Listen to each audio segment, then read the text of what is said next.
하나님이 사랑하시는 우리 성도님들, 지난 하루 동안 평안하셨습니까? 오늘은 어버이날입니다. 하나님은 우리에게 계명으로서 내 부모를 공경하라고 말씀하셨습니다. 공경은 무게를 나타내는 말로 부모님을 가장 무겁게 중요한 분으로 여기라는 뜻입니다. 어버이날을 맞이하여 하나님의 말씀에 순종함으로 부모님께 공경할 수 있는 우리 모든 성도님들이 될 수 있기를 바랍니다. 기도하겠습니다. 하나님, 우리가 하나님의 말씀을 듣고 순종하는 자녀들이 되게 하여 주옵소서. 특별히 하나님은 우리에게 내 부모를 공경하라고 말씀하셨습니다. 이 말씀을 주셨으니 하나님의 말씀대로 부모님을 공경하게 하여 주옵소서. 오늘도 우리에게 말씀하여 주심에 감사를 드립니다. 성경의 말씀을 글로만 보지 않게 하시고 하나님의 말씀을 듣게 하여 주옵소서. 그래서 우리의 마음이 좋은 밭이 되어 하나님의 말씀이 심어지고 자라나서 열매가 가득할 수 있도록 하여 주옵소서. 오늘도 듣겠습니다. 오늘도 순종하겠습니다. 이 모든 말씀 예수님의 이름으로 기도드립니다. 아멘. 오늘 우리들에게 주시는 하나님의 말씀은 사무엘상 26장 1절에서 12절까지 말씀입니다.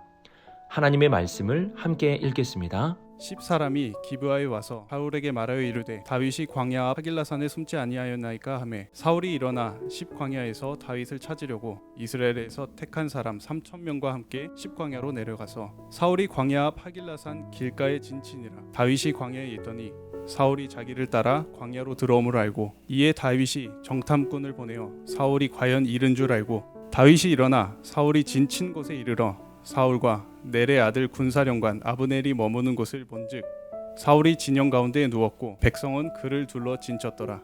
이에 다윗이 헷사람 아히멜렉과 수르야의 아들 요압의 아우 아비새에게 물어 이르되 누가 나와 더불어 진영에 내려가서 사울에게 이르겠느냐 하니 아비새가 이르되 내가 함께 가겠나이다.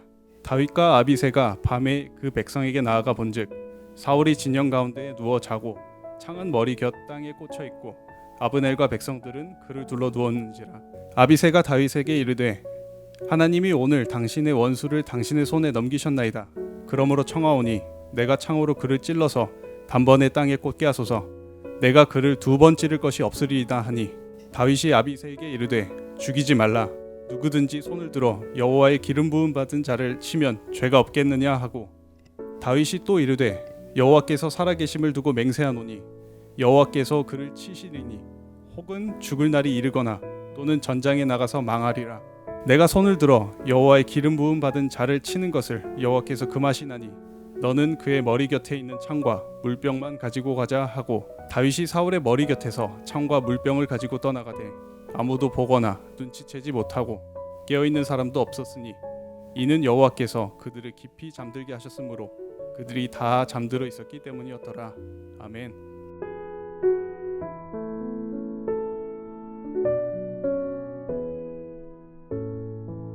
(1절을) 보시면 10사람들이 등장합니다.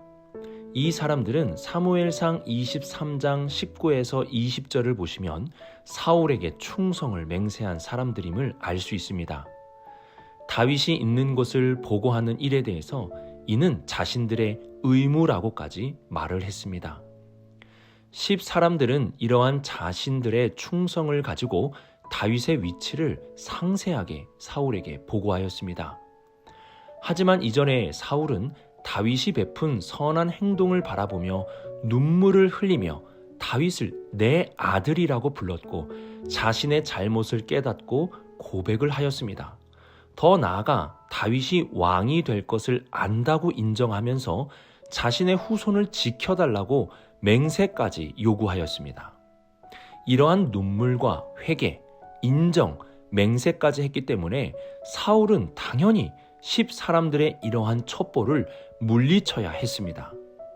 그러나 2절을 보시면 사울의 행동에 대해서 이렇게 말씀하고 있습니다. 사울이 일어나 10광야에서 다윗을 찾으려고 이스라엘에서 택한 사람 3,000명과 함께 10광야로 내려가서 사울은 다시 특공대를 소집합니다. 그리고 3,000명이나 되는 사람들을 거느리고 다윗을 죽이기 위하여 광야로 갑니다. 그의 눈물은 다윗을 향한 분노의 눈으로 바뀌었고 그의 회개는 다윗을 죽여야 한다는 결단으로 바뀌었으며 그의 인정은 하나님의 뜻을 꺾으려는 불순종으로 바뀌게 되었습니다. 신앙에서 중요한 것은 울었다, 회개했다, 결단했다가 아닙니다. 그 눈물을 잊지 않는 것, 회개를 지속적으로 할 수 있는 것, 결단을 끝까지 지키는 것입니다. 믿음이라는 것은 순간적인 것이 아니라 지속적인 것입니다. 하나님은 우리의 믿음을 보십니다. 이는 순간적인 믿음이 아닌 지속적인 믿음, 우리의 충성을 보신다는 뜻입니다. 하나님은 오늘 우리들에게 변심하는 사울의 모습을 보여주셨습니다. 이는 우리도 변심할 수 있다는 것에 대한 경고이며 변심하지 말라는 하나님의 말씀입니다.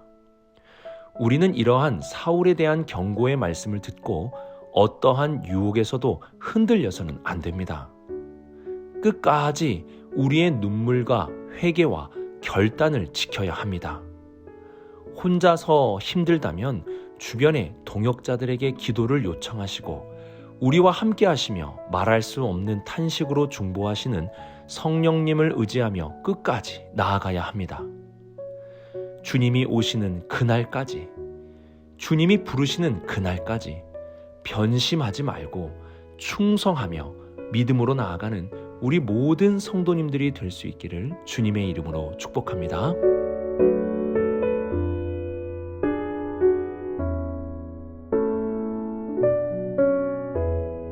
1절을 보면 다윗이 광야 앞 하길라 산에 있다는 것을 알 수 있습니다. 그리고 3절을 보면 광야라는 말을 3번이나 반복하면서 다윗의 위치를 알려주고 있습니다. 다윗은 지금 광야에 있습니다. 광야는 이전에 우리가 살펴본 것과 같이 하나님이 시험하시는 장소입니다. 그러므로 다윗은 지금 하나님의 시험 속에 있다는 것을 알 수 있습니다. 하나님은 다윗을 시험하심으로 그가 이스라엘의 왕으로 더욱 굳건히 설 수 있게 해주십니다. 그러면 하나님이 내리시는 시험이 무엇일까요? 하나님은 다윗에게 어떠한 문제를 내시는 것일까요? 오늘 말씀이 그것을 알려주고 있습니다. 사울은 다윗을 죽이기 위해 특공대 3,000명을 거느리고 왔습니다. 하지만 다윗은 고작 600명의 사람들과 함께 있었습니다. 그래서 겉으로만 본다면 사울이 굉장히 우세하다고 느껴집니다. 하지만 4절을 보시면 이에 다윗이 정탐꾼을 보내어 사울이 과연 이룬 줄 알고 라고 말씀합니다. 사울이 다윗을 발견한 것이 아니라 다윗이 먼저 사울을 발견합니다. 그리고 5절을 보시면 사울이 지친 곳에 이르러 사울과 내레 아들 군사령관 아브넬이 머무는 곳을 본즉 사울이 진영 가운데 누웠고 백성은 그를 둘러 진쳤더라 라고 말씀합니다. 다윗은 매우 가까이에서 이들의 모습을 주시하고 있음을 알려줍니다. 사울이 다윗을 잡으러 왔지만 다윗은 이미 사울의 위치를 파악했고 사울 근처에 숨어서 이미 다 지켜보고 있었습니다. 이는 사울이 다윗의 목숨줄을 잡고 있는 것이 아니라 다윗이 사울의 목숨줄을 잡고 있다는 사실을 알려주고 있습니다. 더 나아가 다윗은 아비새와 함께 사울의 진영으로 들어갑니다. 하나님께서 모든 사람들을 깊이 잠들게 하셨기 때문에 이들이 들어온 것을 아무도 몰랐습니다. 이때 아비새가 다윗에게 충성스러운 마음으로 이렇게 말합니다. 하나님이 오늘 당신의 원수를 당신의 손에 넘기셨나이다. 그러므로 청하오니 내가 창으로 그를 찔러서 단번에 땅에 꽂게 하소서. 내가 그를 2번 찌를 것이 없으리이다. 아비새는 다윗의 손에 피를 묻히지 않게 하고 자신의 손으로 사울을 죽이겠다고 말합니다. 허락만 해주시면 자신이 나머지는 알아서 처리하겠다는 것입니다. 하지만 다윗은 9절에서 이렇게 말합니다. 죽이지 말라.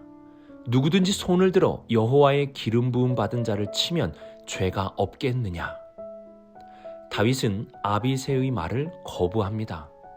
하나님이 기름 부어 세운 자를 치면 죄가 된다는 것입니다. 그리고 10절에 하나님의 시험에 통과하는 말을 하게 됩니다. 여호와께서 그를 치시리니 혹은 죽을 날이 이르거나 또는 전장에 나가서 망하리라. 다윗은 모든 것의 보복과 심판을 하나님께 맡겨드립니다. 이는 나발의 시험을 통해서 다윗이 확실하게 깨닫게 된 것입니다. 하나님은 악하고 완고했던 나발을 심판해 주셨습니다. 다윗이 칼로 그를 친 것이 아니라 하나님이 나발을 심판해 주신 것입니다. 이러한 다윗은 나발의 사건을 통해 정의로 보복하시고 심판하시는 하나님에 대해 배우고 깨달았습니다. 하나님은 다윗에게 보복과 심판에 대한 시험 문제를 내셨습니다. 보복하는 것이 누구에게 있고 심판은 누구에게 있는지 풀어보게 하신 것입니다. 다윗은 나발의 사건을 통해 이 문제를 지혜롭게 풀었습니다.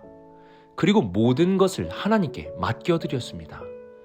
내가 보복하고 내가 심판하는 것이 아니라 하나님의 정의로운 보복과 심판을 기다리고 맡겨드리는 것입니다. 하나님은 우리에게도 동일한 문제를 내십니다. 내가 당한 것만큼 갚아주라는 이 세상의 외침 속에서 보복하지 않고 심판하지 않고 하나님께 맡겨드리는 시험을 내십니다. 이러한 하나님의 시험에 우리 비산동교회 모든 성도님들이 통과할 수 있기를 바랍니다. 보복과 심판은 하나님의 손에 달려 있는 것입니다.